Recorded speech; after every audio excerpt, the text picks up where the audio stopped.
तर भाई कटिंग करताना 3 पॉईंट आहेत ते खूप महत्त्वाचे आहेत. ते कुठले पॉईंट आहेत ते बघूयात. ते जर पॉईंट तुम्ही व्यवस्थित बघितलं तर तुमची भाई कटिंग कधीही चुकणार नाही. कुठल्याही साईजची भाई असू द्या आणि कितीही उंचीची भाई असू द्या, तर तुमची भाई लांब असू द्या किंवा शॉर्ट असू द्या परफेक्ट येईल. तर ते काय पॉईंट आहेत ते बघूयात आता आपण. सर्वात अगोदर भाईची रुंदी आहे, रुंदी व्यवस्थित असेल तर भाई परफेक्ट बसते. त्याचबरोबर आपण जी कॅप हाईट घेतो भाईला आकार देण्यासाठी जे अंतर घेतो आपण तेही खूप महत्त्वाचं आहे.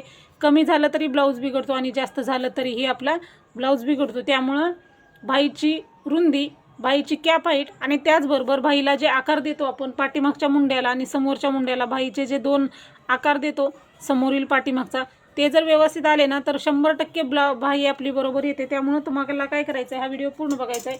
यामध्ये मी तुम्हाला भाईची रुंदी कशी काढायची, कॅप हाईट कशी घ्यायची आणि त्याचबरोबर भाईला आकार कसे द्यायचे हे व्यवस्थित सांगणार आहे. त्यासाठी व्हिडिओ पूर्ण बघा, म्हणजे तुम्हाला भाई कटिंग करताना एकही अडचण येणार नाही.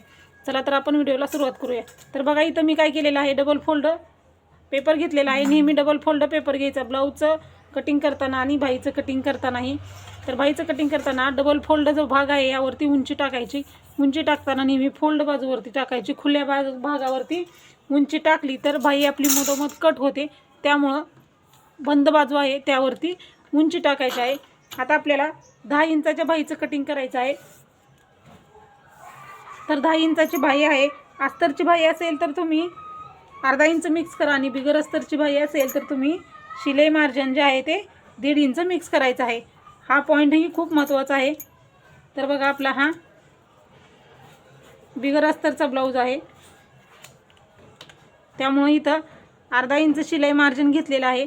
वरच्याही साईडला आपण बरोबर अर्धा इंचाला मार्क करून घेऊया आणि हे जे आहे ते पट्टीनं मार्क करून घेऊया. सुरुवातीला जे आहे ते अर्धा इंच मार्जिन आहे ना ते मार्क करूया.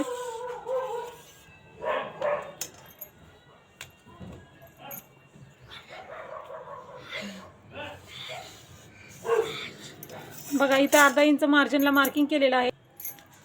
आता आपण भाईचं शिलाई मार्जिन घेतलेलं आहे. आता भाईची उंची घ्यायची आहे. किती आहे, 10 इंच आहे. तर 10 इंच भाईची उंची घ्यायची आहे आपल्याला.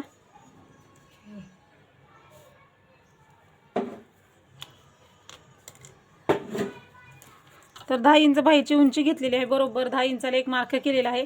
हे अर्धा इंच मार्जिन आहे. त्यानंतर आता आपल्याला बघा सुरुवातीला भाईची रुंदी घ्यायची आहे. भाईची उंची घेतली, भाईचं शिलाई मार्जिन घेतलं. आता आपल्याला भाईची रुंदी घ्यायची आहे. किती साईजचा ब्लाऊज आहे त्यानुसार तुम्हाला भाईची रुंदी घ्यायची आहे. ज्या साईजचा तुमचा ब्लाऊज आहे त्या साईजचा छातीचा चौथा भाग तुम्हाला, ज्या साईजचा भाई तयार करायची आहे त्या साईजचा तुम्हाला छातीचा चौथा भाग भाई रुंदीसाठी घ्यायचा आहे. म्हणजे कुठल्याही साईजचा ब्लाऊज असू द्या, प्रिन्स कट असू द्या किंवा बोटनेक, कुठल्याही प्रकारचा ब्लाऊज असू द्या आणि कुठल्याही साईजचा असू द्या, छातीचा चौथा भाग हा आपल्याला भाई रुंदीसाठी घ्यायचा आहे. तर भाई रुंदीचा हा ब्लाऊज आपला 34 साईजचा आहे. छातीचा चौथा भाग आपला 8.5 इंच येतो. आपण 8.5 इंचाला एक मार्क करून घ्यायचा आहे. आता इकडच्याही साईडला 8.5 इंचाला एक मार्क करायचा आहे. भाईची रुंदी घेत आहोत आपण ही,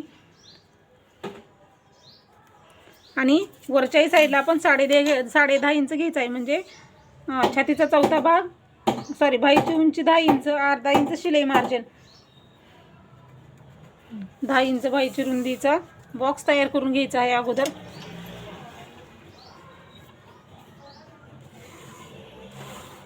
त्यानंतर वरच्याही बाजूला हे मार्क करून घेऊया आपण.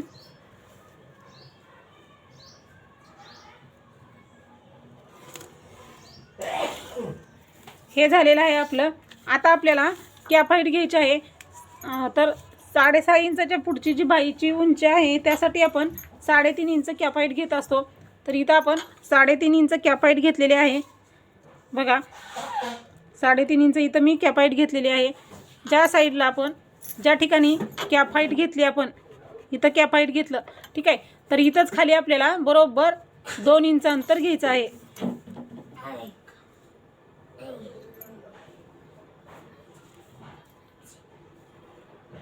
इथं 2 इंच अंतर घेतलं. त्यानंतर इथं आपल्याला 2 मार्किंग करायचे आहेत. 1 इंचाला एक मार्किंग करायचे आहे आणि 2 इंचाला एक मार्किंग करायचे आहे. 2 मार्किंग कशासाठी, तर भाईचे आकार आपले 2 असतात. 2 आकार देण्यासाठी आपण इथं 2 मार्किंग करून घेतलेले आहेत. तर सुरुवातीचा आकार देण्यासाठी आपल्याला इथून सुरुवात करायची आहे. म्हणजे हा 1 इंचाचा जो पॉईंट आहे ना, इथून आपल्याला ह्या पॉईंटपर्यंत आपल्याला आकार द्यायचा आहे अशा पद्धतीनं. हा आपण असा आकार द्यायचा. झालं. हे झाल्यानंतर आता आपल्याला दुसरा आकार द्यायचा आहे. दुसरा आकार देताना आपल्याला हे 2 इंच अंतर आहे तिथं खाली बरोबर 2.5 इंचाला मार्किंग करायचं आहे. कुठल्याही साईजला आपण सेम घ्यायचं आहे, असंच आकार द्यायचा आहे. ज्या ठिकाणी 2.5 इंचाला मार्किंग केलेलं आहे तिथंच खाली आपण अर्धा इंच घ्यायचं आहे.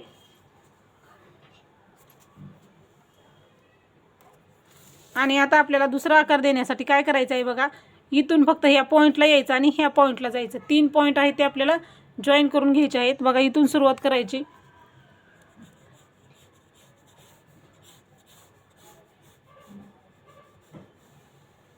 आणि हा असा आपल्याला आकार द्यायचा आहे. बघू शकता मी कसा आकार दिलेला आहे. सुरुवात करायची आहे इथून. आपल्याला सुरुवात करताना तिथं थोडं थोडं अंतर वाढवत जायचं, म्हणजे पहिल्यांदाच असं जास्त अंतर घ्यायचं नाही. हे बघा असं.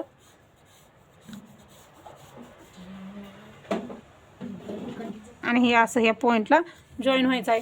असा पानासारखा आपला फिशसारखा आकार असा इथं तयार झाला ना तर आपली बाही कटिंग एकदम परफेक्ट येते. बघू शकता हा आकार एकदम व्यवस्थित आलेला आहे. आता आपलं हे झालेलं आहे. आता आपल्याला दंडघेर घ्यायचा आहे. आपला ब्लाऊज आहे 34 साईजचा.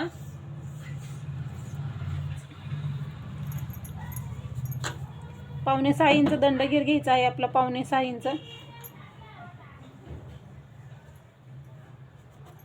आणि आपलं 1.5 इंच शिलाई मार्जिन.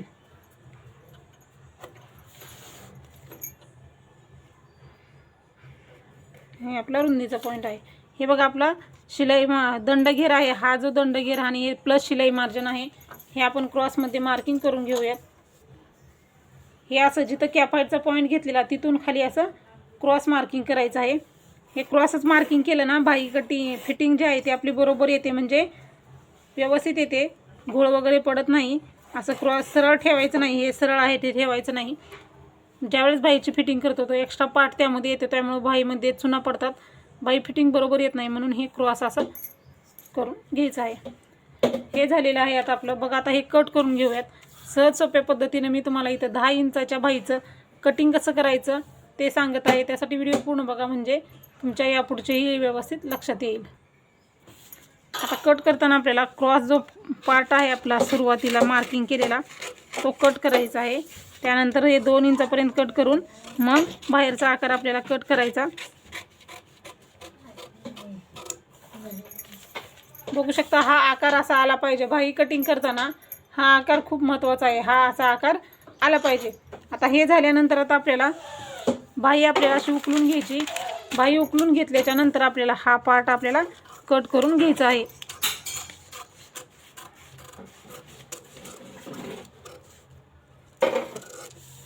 बघा हे असं फिशसारखं तयार झालं पाहिजे, जेणेकरून आपली बाही आहे ती व्यवस्थित येते. अशाच पद्धतीने तुम्ही कोणत्याही साईजच्या बाहीचं कटिंग करा, म्हणजे तुमची बाही कटिंग जी आहे ती एकदम बरोबर येईल. हे बघा आकार बघा. हा खोलगट भाग असतो तो समोर लावायचा असतो, हा भाग पाठीमागे लावायचा असतो. आणि बाही जोडताना नेहमी मध्यापासून जोडायची आहे. अशा पद्धतीचे पॉईंट तुम्ही लक्षात ठेवले तर तुमची बाही कटिंग जी आहे ती एकदम परफेक्ट येईल. कुठल्याही साईजच्या बाहीचं कटिंग करताना अडचण येणार नाही. तर हा व्हिडिओ कसा वाटला ते नक्की सांगा.